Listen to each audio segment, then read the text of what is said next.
Hello hi, मैं हूं आपका अपना टोपी वाला ब्लॉगर भाई। आप देख रहे हैं यूट्यूब चैनल टोपी वाला ब्लॉगर भाई, जिस पर खेती किसानी, गांव देहात, देश दुनिया की चटपटी खट्टी मीठी बातों के साथ मैं आते रहता हूं। डेली ब्लॉग वीडियो में 7 बजे से 7:30 के बीच में पर डे एक वीडियो इस चैनल पे अपलोड होती है। आप देखते हैं, ढेर सारा प्यार दुलार मिलता है।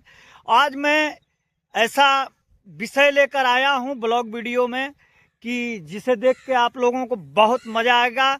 अगर देखिए, देश अगर चल रहा है तो एक जवान और एक किसान, ये दो ही लोग देश को चलाते हैं। बकिया तो सभी चला ही रहे हैं, सबका योगदान है, लेकिन जितना योगदान एक किसान और एक नौजवान जो देश पर अपने जान की बाजी लगा करके और देश की सीमा पर लड़ाई करता है दुश्मनों से और दुश्मनों का छक्का छुड़ाता है, और एक किसान जो कि खेत में कड़ाके की ठंडी में जो है कि अपने जान की बाजी लगा करके और फसल को उगाता है, और जब अनाज पैदा होता है तो बोरे में जाता है, बोरे से चक्की में जाता है और आटा बनता है तो रोटी हम खाते हैं और अपनी जीविका को आगे बढ़ाते हैं। घर का चूल्हा जलता है, जिस रोटी को खा करके हमारे नौजवान जो है मजबूत रहते हैं और सीमा पर सुरक्षा में काम करते हैं। आपको मैं दिखाना चाहूँगा, ये जो है बड़ी नहर से एक छोटी नहर की शाखा है जो खेतों तक गई है। और हमारे उत्तर प्रदेश में इस समय सबसे ज़्यादा ठंडा का अगर मौसम रहा है तो आज का है। आपको मैं यही दिखाना चाहता हूँ, यही बताना चाहता हूँ कि यहाँ से देखिए, ये शाखा है और यहाँ छोटा सा एक नाली के रूप में जो है कि जा करके और एक खेत में आया है। आप देख सकते हैं यहाँ पर कि पानी किस तरह से यहाँ निकल रहा है। और ऐसे ही तमाम बड़ी नहरों से जो है कि छोटी छोटी पतली पतली नाली के रूप में शाखा आई है और खेतों तक जाती है। अब इसको मैं छू के आपसे बताना चाहता हूं कि इसका टेम्परेचर क्या है। आप देख सकते हैं, ये जो पानी है इतना ठंडा है कि इसमें डालने के बाद हाथ सुन्न हो जा रहा है। मतलब ये नहीं समझ में आ रहा है कि हाथ है कि नहीं है। और इस ठंडी में, कड़ाके की ठंडी में हमारे देश के जो किसान हैं, जहाँ जैसी व्यवस्था है, कहीं ट्यूबवेल का पानी जो है कि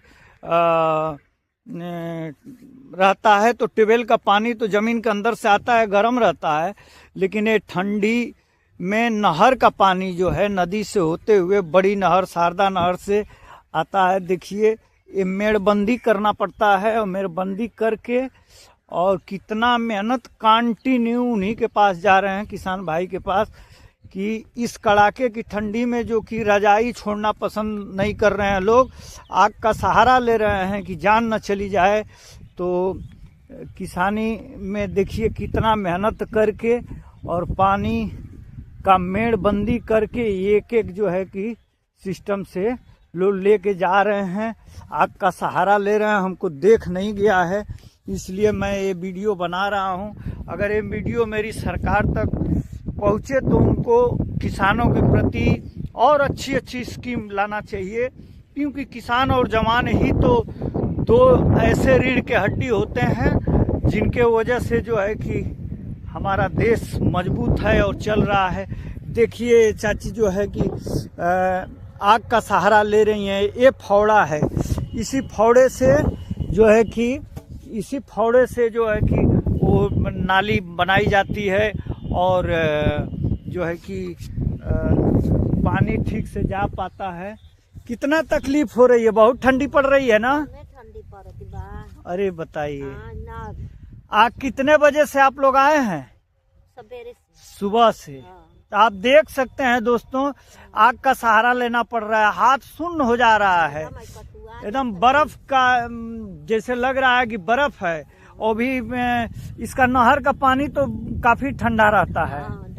ये देखिए इनकी क्या दशा है कि लेके आ रहे हैं और इतना कड़ाके की ठंडी में सिंचाई का काम हो रहा है दोस्तों।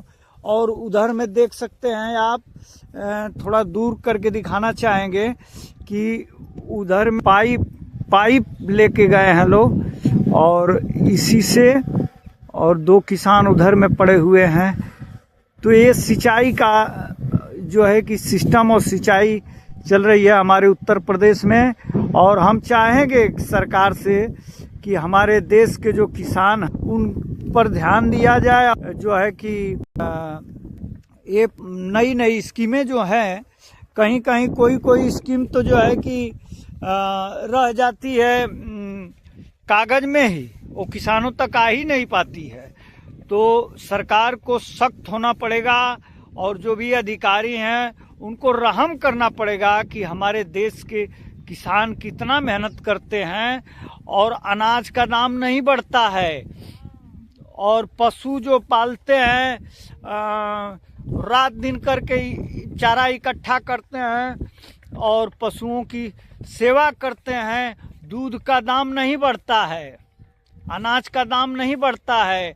बढ़ता किसका है? शराब का दाम रोज बढ़ता है, पेंसिल कापी का दाम रोज बढ़ता है कि ताकि कोई पढ़ लिख ना पाए, सभी लोग आसानी से पढ़ाई ना कर पाए। तो ये सब जो 2 आँखों से देखने वाला नज़रिया है, इसको कम से कम शर्म करके और रहम करके जो है कि आला कमान जो हैं ऊपर के अधिकारी या राजनीतिज्ञ लोग, वो थोड़ा सा दया लाएं अपने दिल के अंदर कि किसानों के प्रति और देश के जवानों के प्रति किस तरह से हमारा व्यवहार होना चाहिए और कैसी कैसी अच्छी स्कीमें होनी चाहिए कि ताकि जो है कि किसान समृद्ध बने और नौजवान भी समृद्ध बने। क्योंकि नौजवान यही गेहूं का रोटी खा करके और सीमा पर मजबूत हो करके और देश के जो दुश्मन हैं उनसे लड़ाई लड़ते हैं, जान की बाजी लगाते हैं, तब जाके हम सुरक्षित अपने घरों में चैन की सांस सोते हैं। लेकिन उनसे भी कहीं ज़्यादा अगर पद बड़ा होना चाहिए और है मेरे समझ से तो किसान है। क्योंकि किसान धरती का सीना चीर करके अन्न उपजाने का काम करता है, जिसको अन्नदाता कहते हैं। इसका एकदम नमूना, जीता जागता नमूना। कोई मैं बहस नहीं कर रहा हूँ, नेता नहीं हूँ कि भाषण दे रहा हूँ।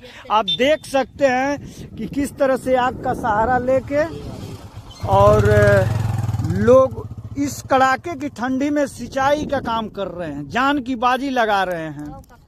तब जाके अब सोचिए कि कोई जूता मोजा पहन के है तो उसे कितना ठंडी लगती होगी, और इनके पैर में यही ठंडा पानी जा रहा है तारू से हो करके, और ये मस्तिष्क तक इसकी ठंडक पहुंच रही है। फिर भी लोग जो है कि अपना काम तो करेंगे ही करेंगे। अगर हम फसल की सिंचाई नहीं करेंगे तो गेहूं पैदा होगा नहीं, घर का चूल्हा जलेगा नहीं। तो इतना मेहनत करने वाले हमारे किसान और हमारे देश के जवान हैं, इन पर हमारी मांग है कि सरकार इन पर पैनी नज़र रखे और इनके ऊपर रहम करे। स्कीमें थोड़ी बढ़ा दी जाएं जिससे कि हमारे देश के किसान और नौजवान जो है कि समृद्ध और शक्तिशाली बने। वीडियो काफ़ी लंबी हो रही है, इसके लिए हमें जाते जाते जय जवान जय किसान कहना पड़ेगा। Tata bye bye, Radhe Radhe, जय हिंद जय भारत।